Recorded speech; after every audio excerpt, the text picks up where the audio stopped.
Buongiorno, good morning. Buongiorno. Day 19 on the Via di Francesco. We're walking from Spello to Trevi.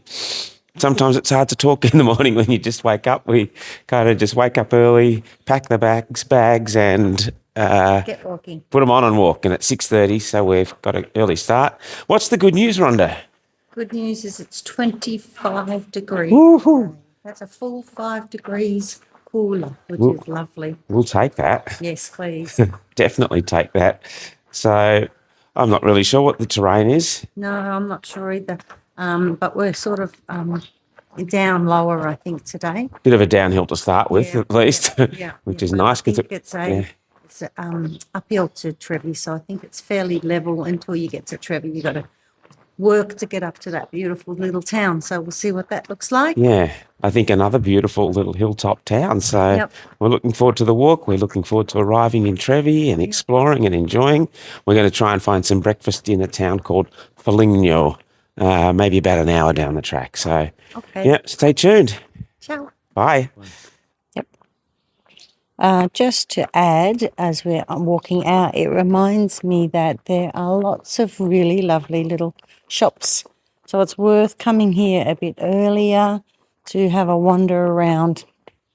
But the only thing that we didn't find was any type of supermarket or anything in town. So we ended up having dinner at a beautiful little trattoria, and it was we were relaxed sitting back. But you'd have to go outside the gates to find a supermarket if you want one.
Looks like we're just hitting the outskirts of Foligno.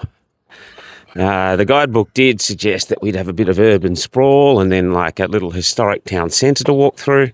I don't mind the urban sprawl. It's a nice change sometimes, and it also means I'll be able to find a cafe americano and maybe a spramute for Rhonda, freshly squeezed orange juice. I've been trying to get her onto coffee for about the last 40 years, but no success. We just completed going down Dog Alley. Every dog in the neighbourhood was waking us up, or waking everyone else up. And we passed that test. And now we have to go under, because we can't go over it and can't go around it. So we're going under.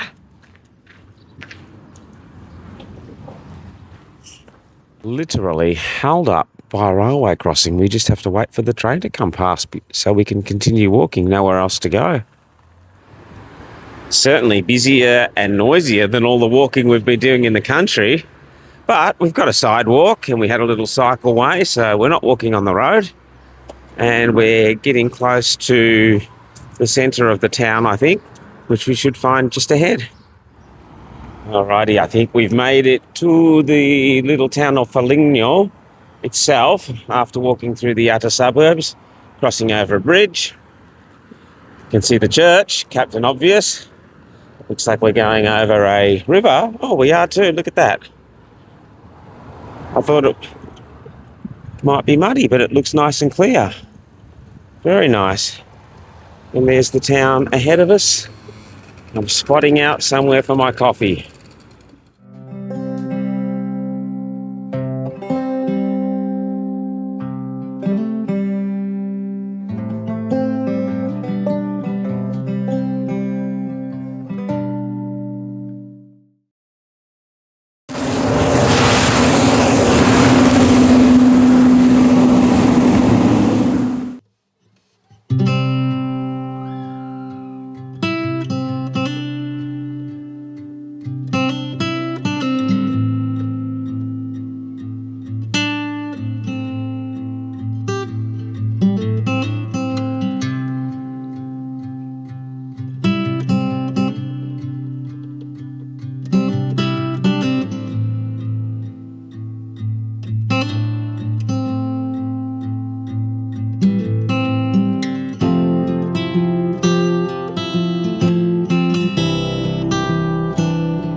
on the outskirts of Foligno.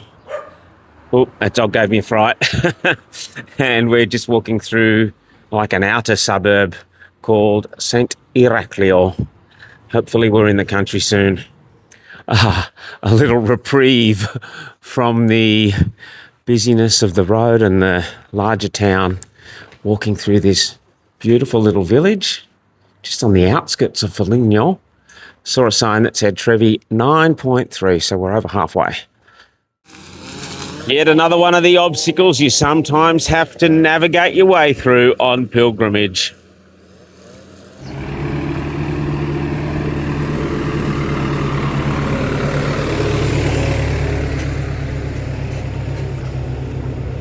Our second sighting of Trevi, the first one we couldn't even video, we were so busy crossing the railway tracks, and there it is between the electricity pylons. Our ears are just recovering after being deafened by tractors and whippersnippers, but there it is. Oh, what a relief, Rhonda. We made it. We're back in the country, finally out of the urban sprawl. Oh, Foligno. You were very long and hot and busy. Yes. But beautiful in your centre. Yeah, the centre was lovely. And I guess when you walk through any larger town, you've got like an historic centre and then the outer suburbs that you kind of have to make your way through. That's part of the pilgrimage. You've got to get from one side to the other. You do. Yeah, anyway, the noise and the traffic is a bit of an assault on the senses when you've been walking in the country for, well, for us probably 30, 35 days all up. Seems like everybody was whippersnipping. Don't get me wrong, it needs it. But why today? or using their hedge trimmers or tractors.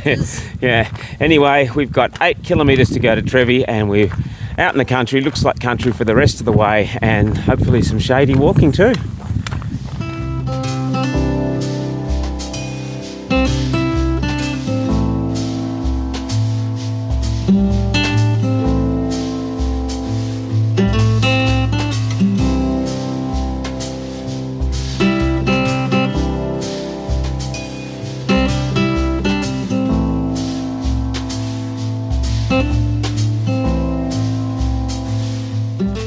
Thankfully, we've picked up some country walking.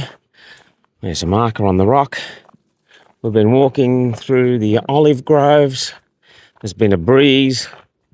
And now we've picked up this little path. And looks like we might be coming into some shade, which always helps when it's quite warm. Even though it's only 24, it's still, maybe it's a bit more than that. It feels hot. Yeah, but I guess when you're walking, even 24 or 25 feels really hot. But this is beautiful along here. I hope this lasts.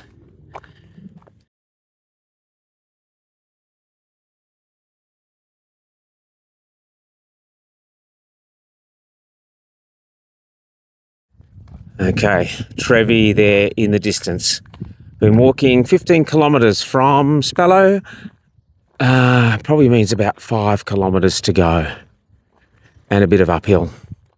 We felt like we were in the middle of nowhere, about 5 kilometres from Trevi, and we found the Roxy Bar. And we can have a little morning tea. Yes, I did get another Americano. And Rhonda got a cold water. Little playground for the ragazzo and ragazzi. Some sporting fields over there. Nice little stop, 5 kilometres out. Babies. Ah. For you. Maybe the cats are friendlier than the dogs. The Italian dogs don't really like us. Got babies. We actually had a cat that actually came into our bedroom last night and we hid under our bed, didn't it? And we had to catch it and put it back out the window. She's got babies. All right.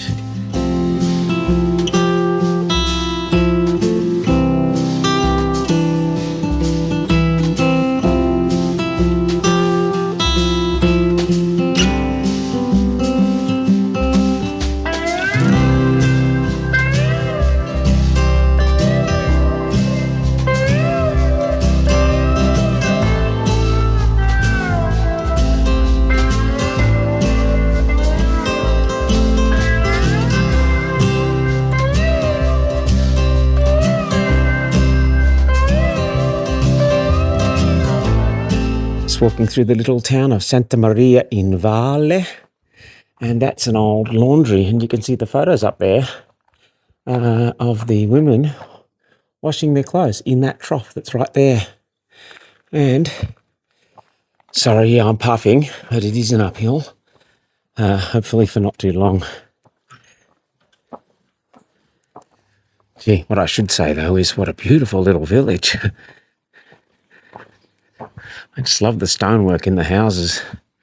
Brolly's out, that means hot. What do we do with this? Well, for the Pellegrini, I think we just have to ignore it and walk around the outside, because Trevi is up on the hill there and we have to be able to get there. And this is kind of the only way, so hopefully there's no landslide. Oh, there's a snake on the path, look. Going across. A green snake going right there. Come on, off you go. There he goes.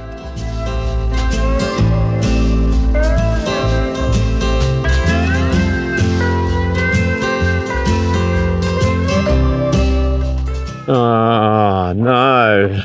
Another uphill into town. Oh, Trevi, 1 kilometre. Come on. We can do it. The final push. You have to excuse my breathing. But what is this? Not the structure holding up the wall, but like this massive random, like freestanding old porter. Wow. A gate to somewhere? I don't know. But there was something in there once upon a time.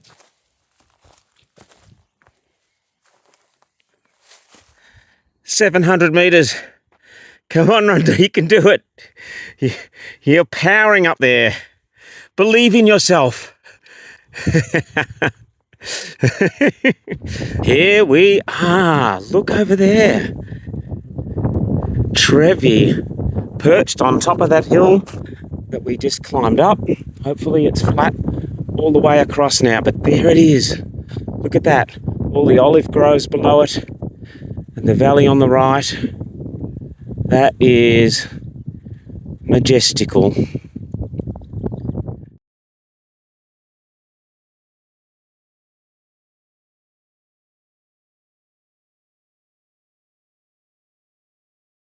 And we have arrived, Trevi.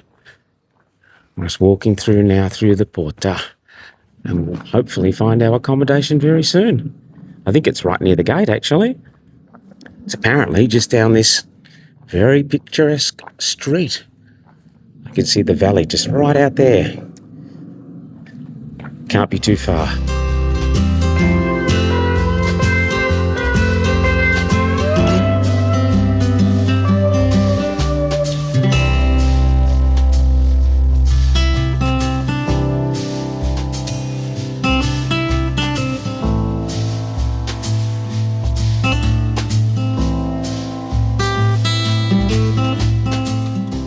Here's the view from the city wall of Trevi. Look at that, we are way up there. And that is looking out over the valley. Back probably in that direction towards Assisi, which I think I can still see nestled at the foot of the hill around there. That's it. Or I could be just making that up. And I think we came past that monastery that you can see up there. Yep, and then along that road. And eventually along that avenue lined with trees into Trevi. Buonasera, everyone. Buonasera. Look at that. It's almost sunset. It's beautiful out there. I won't swing it around. Oh, maybe a little bit. There you go. There you go. That, Nice. isn't that great? Yes. Whoa, look at those cars. Yes. Yeah. Classic Italy. Magnificent scenery and then cars. Yes. At least there's no garbage truck. Yes, that's right. It's true. Great day. 20 kilometres. Yep. Yeah. Beautiful town. Sort of little town that you can just wander in. Get Get lost. In the lost. streets. It's one of those medieval towns that if anyone came to invade it, they would get really confused They would. because we weren't invading, but we got really confused as to which way was which. And We had a map and we had Google Maps. we had no idea. And we still got lost. But we just wandered and it was really lovely. It's not much to it. But, No. we sat and just enjoyed in the evening, just watching people moving around. Yeah. I think there's a Roman section in the middle. Okay. And then a medieval section Okay. around the outside of that. So Why didn't you tell us that before? Why am I only finding this out now? Well, you got to do your research. Okay. Anyway, Makes sense now. That was a great day. The walk was great. No, we couldn't find a supermarket in the town. We did find a little Mini market. mini market kind Yeah, of Luca shop. Yeah, was the Luca man. was the Yep. young man in there. He was very helpful. He told us where to find an olive tree that is 1,700 years old, which we're going to find tomorrow. Yep. So tune in tomorrow Yeah. so that you can see the very old olive tree. It's not what you know, it's who you know. Yeah, that's This is right. it. Yeah. Anyway, thanks for watching. We'll see you tomorrow. Okay, ciao. Bye.